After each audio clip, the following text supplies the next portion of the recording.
Welcome to Talking Wildfire with Michael Hill, School of Fire podcast number 7. I was raised on elite firefighting units, with our focus being our mission that was most important. So when I see dysfunctional teams, they stand out to me. In an effort to help build better teams today, on our podcast, we will be discussing the art of storytelling and frame creation, how narratives can isolate individuals and create internal competition in small teams. Introduction. Human beings are storytelling creatures. Long before formal management systems existed, people used stories to explain events, define identities, establish status, and influence group behavior. In modern organizations, storytelling remains one of the most powerful leadership and social tools available. Used ethically, it creates shared purpose, trust, and cohesion.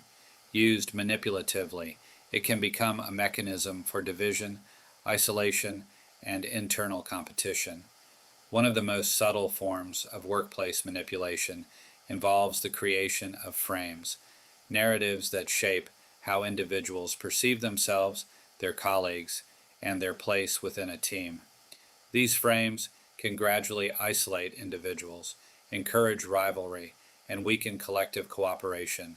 Understanding how this process works is essential for leaders who want to build healthy, resilient teams. What is frame creation? A frame is the context through which people interpret information and events. The same situation can appear entirely different depending on the narrative surrounding it. For example, a team member who challenges an idea may be framed as a critical thinker contributing valuable insight, a troublemaker resisting progress, an ambitious competitor seeking attention. The behavior remains the same, but the story attached to it changes how others perceive that person. Frame creation becomes particularly influential in small teams because information flows through a limited number of relationships.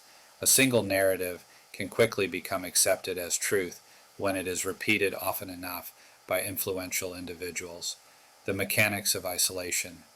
Through storytelling, isolation rarely occurs through direct exclusion. More often, it develops through a series of subtle narratives.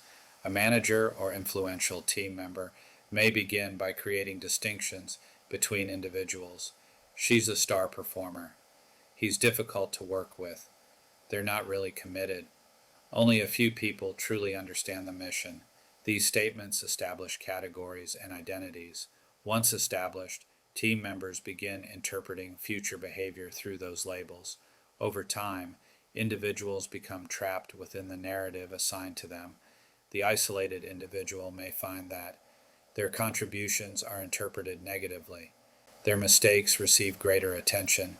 Their successes are minimized. Colleagues become hesitant to associate closely with them. The process is often self-reinforcing. As the individual experiences exclusion, they may withdraw, become defensive, or lose trust, which then appears to confirm the original story. Why leaders or influencers create competitive frames. The motivation is not always malicious. Sometimes leaders unknowingly create competitive environments because they believe competition improves performance. Common motivations include control.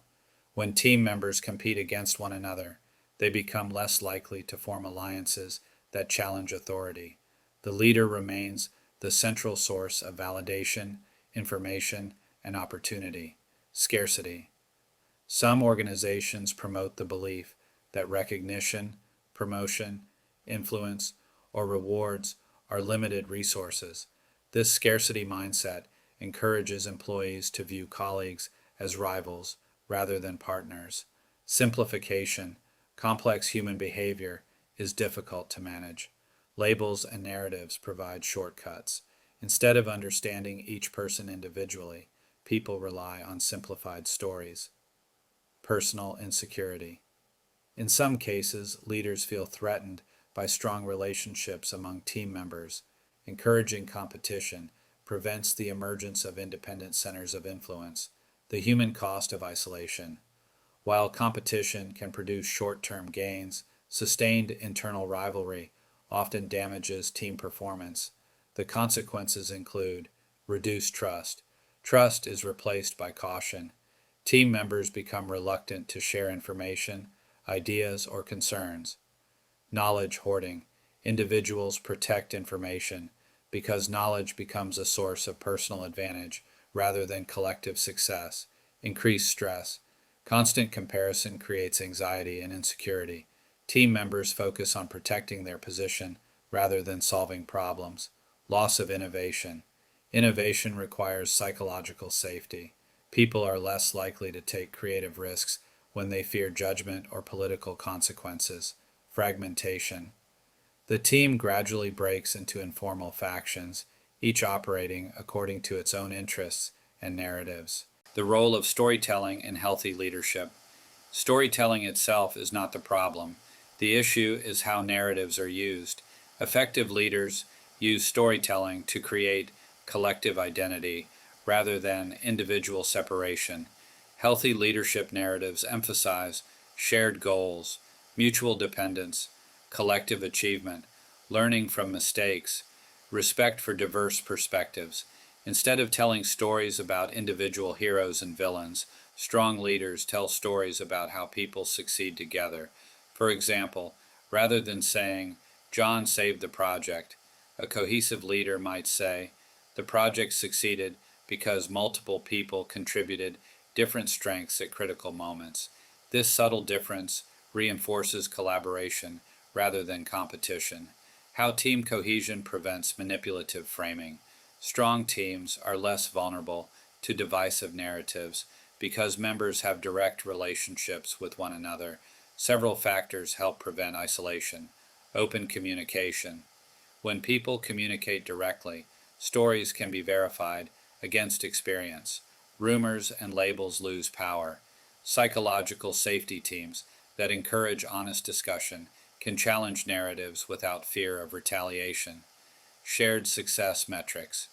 When rewards are linked to team outcomes rather than individual rankings, cooperation becomes more valuable than competition. Transparency. Transparent decision making reduces opportunities for narrative manipulation. Cross-functional relationships. The more connections individuals have across the team, the harder it becomes to isolate someone through storytelling. Recognizing warning signs. Teams should pay attention to signs that divisive framing is occurring. Persistent labeling of individuals. Frequent comparisons between colleagues. Favoritism disguised as meritocracy. Information being shared selectively. Team members becoming increasingly isolated. Growing mistrust and political behavior. When these patterns emerge, leaders should examine not only behaviors, but also the stories being told about those behaviors. Building a narrative of unity. The most effective leaders understand that every organization runs on stories. The question is whether those stories unite or divide. A healthy team narrative includes a shared mission, respect for individual differences, recognition of collective effort, openness to disagreement, commitment to mutual growth. When people see themselves as contributors to a common purpose rather than competitors in a zero-sum contest, collaboration becomes natural. Conclusion: storytelling and frame creation are among the most powerful forces in human organizations. Narratives shape perception, influence relationships, and determine whether teams cooperate or compete. In small teams, where social dynamics are highly visible and relationships are deeply interconnected, the effects are especially pronounced.